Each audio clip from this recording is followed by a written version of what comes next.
I'm Jamie Seeker, and this is What It Takes. Each episode, I sit down with real business owners to talk about their journey, the wins, the challenges, and everything in between. Let's dive in. Hello, everyone. And today on What It Takes, we're talking with someone who's made a career out of helping leaders stop avoiding the tough stuff and start showing up for real. Jonathan Raymond is the founder and CEO of Ren AI. It's a coaching tech company based in San Diego, California. Before that, he was a lawyer in Manhattan, a tech entrepreneur, a nonprofit executive, you name it. But through it all, he kept coming back to one truth: leadership without authenticity doesn't work. Jonathan's the author of Good Authority and the creator of the Just Say It movement, which is all about the power of honest conversation at work, especially the kind that makes your palms sweat a little. In today's episode, we're digging into what it takes to build a culture of courage, how Jonathan helps companies stop avoiding hard feedback, and why emotional intelligence might just be the most important leadership skill that nobody's training for. Oh, and we'll also hear how financial planning ties into authentic leadership. And yes, it does. So let's jump in. Hi, Jonathan. Hey, Jamie, thanks for having me on the show. Well, I want to talk about your diverse path. I mean, you've got Mm. law, you've got tech, nonprofit leadership. What's the moment that made you say, I want to help leaders, other leaders, just kind of like get real? I mean, that's really what this is all Yeah. about, right? Yeah. Yeah, it really came from in my first stint as a CEO, the first real kind of executive job that I had. I was running a company. This was back in the early like 2010, 2011. And, driven CEO, working crazy hours, doing all the things, a couple hundred employees in the company.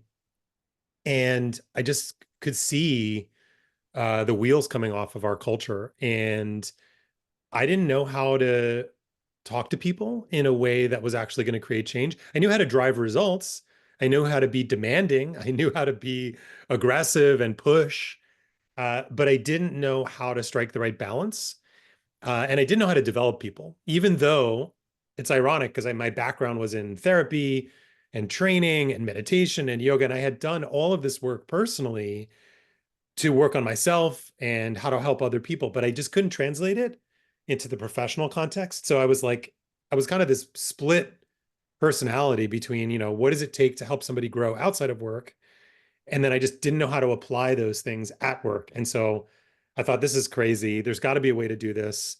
I looked around, of course, there's a million books on leadership, and none of them really, there's a lot of great stuff out there, but none of them really spoke to this specific problem that I had, which is how do I develop people in a way that honors the ambition and the drive that I have as a founder, as a CEO, but how do I do that in a way that meets them where they are? And that was the moment where I thought, okay, I suck at this, and I think I'm a pretty well-intentioned. I'm good at doing my research. Maybe this is a bigger problem than I think. And over the last 15 years, I've realized it's a huge problem and fairly universal among leaders. Yeah. So how did you get to that point then? Because I think it's one thing to go down that journey of, hey, I really need to improve myself, and you kind of look inward and you go down that journey, then to kind of switch that path to say, I want to help other leaders learn the same things that I've just Hmm. been. Like, how do you recognize that that's even a need? For me, I I just came to this place where helping other people was more meaningful than helping myself.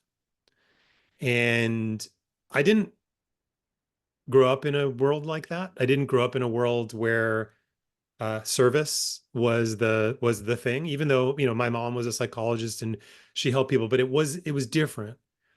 And I never imagined myself to be in that place in my career where I was going to draw more meaning from helping somebody else change than I was from like spending more time on myself. And I think I just hit my own just I got to a baseline, not finished product and not perfect, but I got through a lot of my own stuff and I did a lot of work on myself. And it just happened naturally where I just felt like, oh, I want to give this experience to other people. And the more that I would do that, the more meaning I would have in my life. The more I would talk to a leader and they said, Jonathan, that was a really helpful conversation. I know we were talking about work, but this actually really helped me with my teenager. And I thought, okay, well now this is doing something good in the world. And I've been doing it for long enough to realize that, sometimes you make a lot of money doing that, sometimes you don't. It's a bumpy path when you choose service as your primary motivator in life, but the meaning is always there, and so that's why I do it. And you kind of had that foundation in nonprofit leadership as well. So I'm not surprised that it kind of, stayed with you along the way. And I like that point that you made about somebody coming to you about that helping with their kid, because I do see a lot of similarities in a lot of these situations. It's not at all the same. Your employees or people that you work with are not your children by any means. But there's a lot of similarities in some of those dynamics with authority and also when it comes to responsibility. And as a parent, there are things that happen that you face, and it's not a matter of if, it's a matter of when. I feel like I've said that every single podcast for the last, Mm, however many weeks back, because it just keeps coming up. And so whether you're facing life's uncertainties or your business, obstacles that come along your way, how you handle those things, there's a lot of commonalities in the way that you communicate, the way that like you were saying, like, hey, I need to develop some of these skills that translates really well to being a parent, being a leader, being, somebody in the workforce. That I really like that you said that's what kind of clicked for you as, hey, this stuff might be working because it worked on somebody's kids. But really, I think it kind of goes both ways. I see a lot of things, people make that connection when they're like, oh, yeah, I do that with my kids. And I'm like, great. So why don't you do that with the people that report to you? Because yeah. it's the same type of thing. And I think it's because we just look at our personal lives maybe a little bit differently than our professional lives or whatever. But you've seen that struggle with authenticity, right? I kind of talked about that in the intro a little bit. Why do you think so many leaders struggle with authenticity even when they have the best intentions? Like I was saying, I think people see that they're one way with their kids, but maybe not that way with the people that they work with, but they're the Mm. same person. So are you seeing any ties to that? The the most common flaw in us as leaders, and it has something to do with drive. It has something to do with our ambition. It has something to do with what we're trying to do in the world and the impact we're trying to have. Is that we mistake talking about fear, talking about anxiety, talking about depression. We mistake talking about those things. We think that's weakness, and it's actually strength. It's the doorway to strength. And leaders, we just have so few at bats. We have so little experience that tells us that that's true. We have tons of experience, which tells us just keep moving forward. Don't look over there. Like just keep going. And we don't have a lot of experience or at bats in ourselves to see, when I actually opened up with that person and I shared with them my concern, the relationship got better like instantly. But we just don't have that much experience with it. And so we tend to avoid it because it's the unknown. And so a lot of the work that I'm doing with leaders, which I, doing myself, is how do we lean into those moments where we think the right answer is to try to control the outcome, which rarely, if ever, works, when almost always the right answer is to share something about our perception of what the problem is. Just talk about what the problem is. Just talk about what you're noticing. Just name your observation. Just talk about a concern that you have or a worry that you have and watch what happens. You will get a level of engagement. You'll get people leaning in to the conversation instead of armoring themselves and getting defensive. And it's so simple. It's right under our noses. It was right under my nose for a decade. And if you told me, Jonathan, all you need to do is that, I would have said, yeah, Jamie, that's nice, but I'm going to keep doing it my way until something happens, until you crash against your own failure and you actually are open to another way. Then you'll try something like this and you'll be like, well, I could have been doing this for the last 20 years. My life, the outcomes of my life would be way better if I knew how to create results using this different algorithm. Wow, that's really good. But how do you coach someone to lead with emotional intelligence like that when they're used to managing by like metrics and KPIs and, that kind of stuff? I mean, usually I try not to be snarky about it, but I'll be like, well, how's that going for you?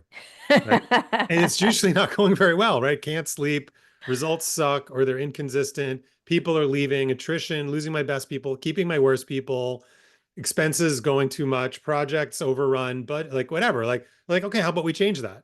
Right. And it's a little bit of a self-selecting group, right? Because people don't come to me with like, hey, everything's good.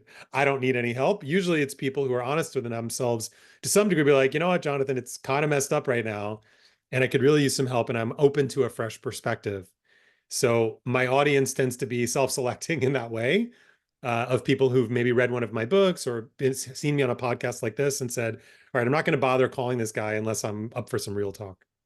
Okay, so I think that that's good, but being open to that perspective and actually seeing, hard financial outcomes, that's a Yeah. totally different thing. So I think somebody can be open to it, but culture, I think, just especially workplace culture, it feels all this stuff feels like a soft topic, right? Mm, So how do you connect those dots between emotionally intelligent leadership and hard financial outcomes? yeah.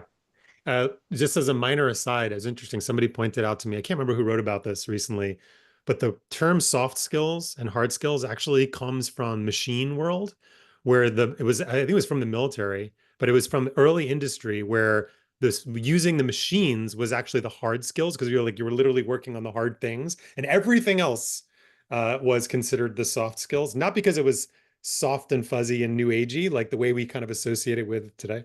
Anyway, so a lot of times, when it comes to financial outcomes, and you look at whatever those metrics are, the refrain that I often hear from leaders, and you don't have to go very far to kind of get underneath the surface of this.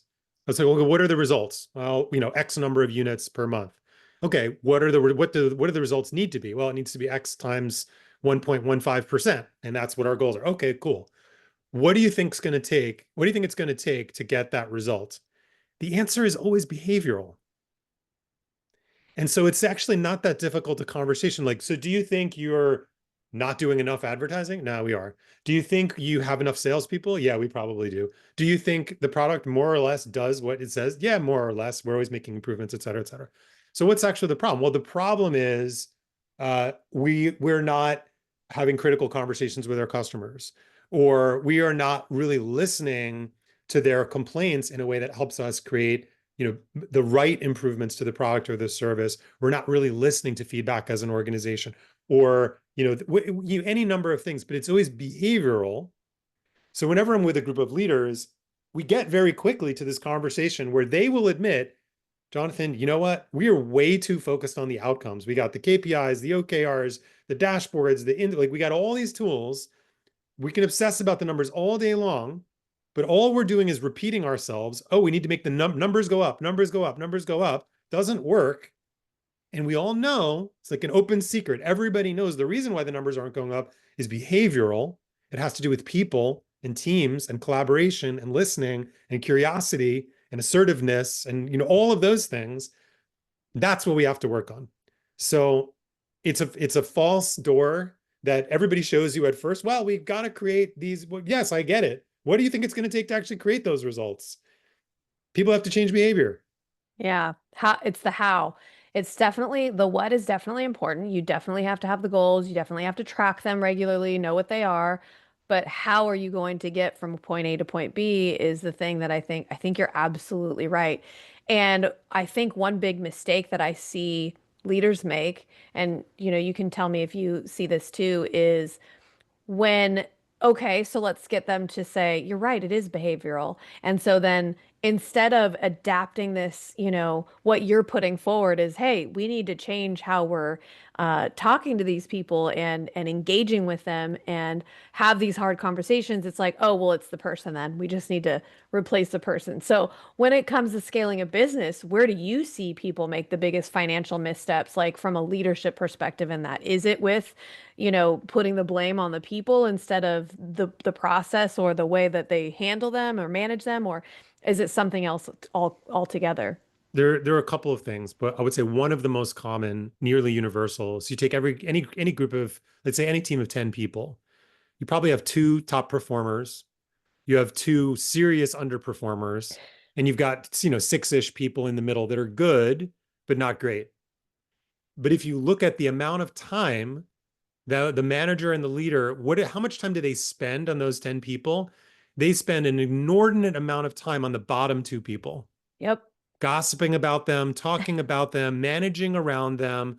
They're spending 50% or more of their actual bandwidth, which they don't have enough of, they don't have very much of, on the people that need a difficult conversation yesterday or a year ago, and they need a clear boundary. Here's what it's going to take to stay here. And if you can do it, great. And if you can't, you can't. And that's okay. You're a good person, but this isn't the right place or not the right time in your career. Right. But we're so afraid to have those conversations. And what we don't realize is the impact of that mistake is it impacts the other eight people because they have to pick up the slack. And it's the two people at the top that have to pick up the most. There's the ones that are getting the most stressed out and the most overwhelmed because you refuse to hold those bottom two people accountable for actually showing up the way the team needs. So that's one of the most common phenomena. Now extract that out to an organization with 1,000 employees or 10,000 employees. Think how much time is being wasted on not having those conversations. People, oh, I don't have time to have those conversations. Bullshit. You're spending so much time not having those conversations with all your workarounds and your managearounds and your BS performance plans and all this kind of stuff. You got to get rid of all of it. Yeah. And I always say, what does it cost you to not do it? Because a lot of people, oh, I don't have the time. And then in that instance, it's costing them the time or whatever to manage it. But I'm like, right, but what is it costing you even in time and not managing it? Like you said, they're carrying it around with them. They're Yeah. talking about other people. They're having to put out fires that, something may have happened. That's so true.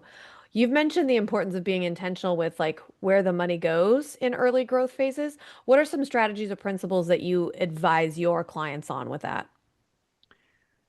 These days, especially, you got to get together in person.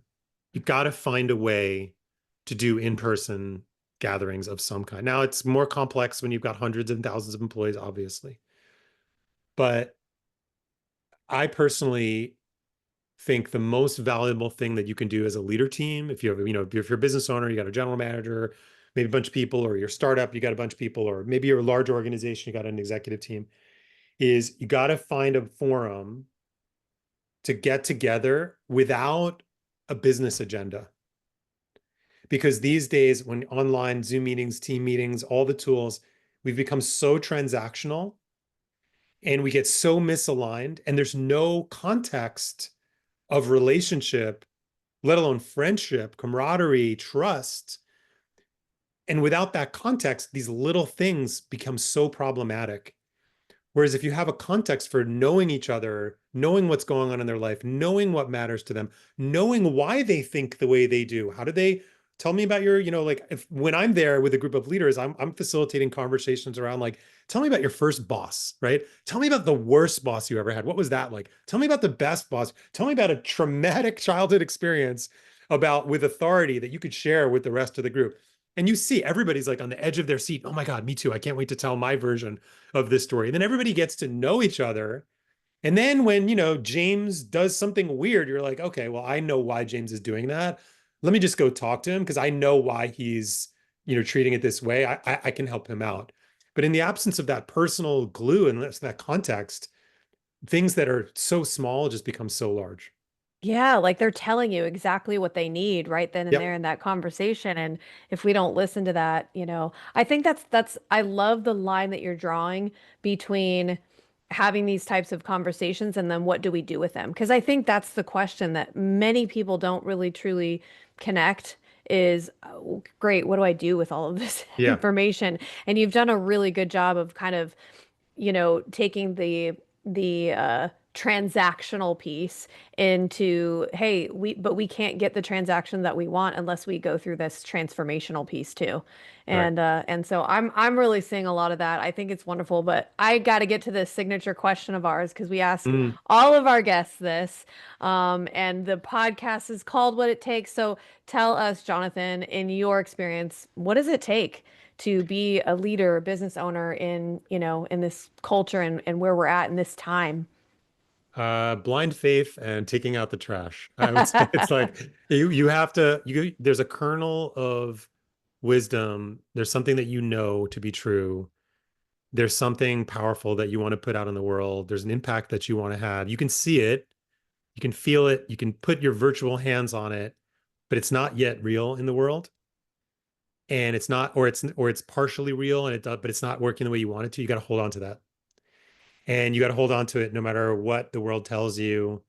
And doesn't mean don't listen, doesn't mean don't adapt, doesn't mean don't change and update your knowledge, but not your principles, right? And your principle and your value of what you know the world needs that you and you alone have the ability to share your version of, to hold on to that. That's what it takes. And if you don't have that, if you're thrown, you won't make it. You won't survive. So you got to hold on to that. And then the other is the willingness to take out the trash, right? Like that, no, I love, we used to work in physical buildings and there was the sign that says, or, over the sink in the break room that says, reminder, your mother doesn't work here, right? Like no entitlement. You're not better than anything. You're not better than anyone. You're not special. You can, and should want to do whatever it takes to make the business succeed.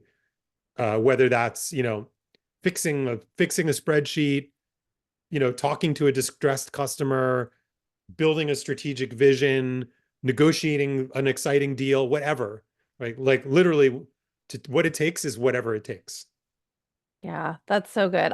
Listeners, I don't know about you, but I'm walking away this conversation thinking about the conversations that I haven't had. So I think Jonathan reminded us that real leadership isn't about having all the answers. It's about having the guts to show up really when it counts. And I think taking out the trash and doing what needs to be done, even if it doesn't seem like, it's something that you really want to do, is still really important. So, and it is part of what it takes. If you guys want to learn more about his work or explore Ren AI, Jonathan, where can they find you if they're looking for you? Yeah, so you can create a free account at tryren.com. So tryren.com. You can also find my personal work at jonathanraymond.com and also on Substack as well, hey.jonathanraymond.com.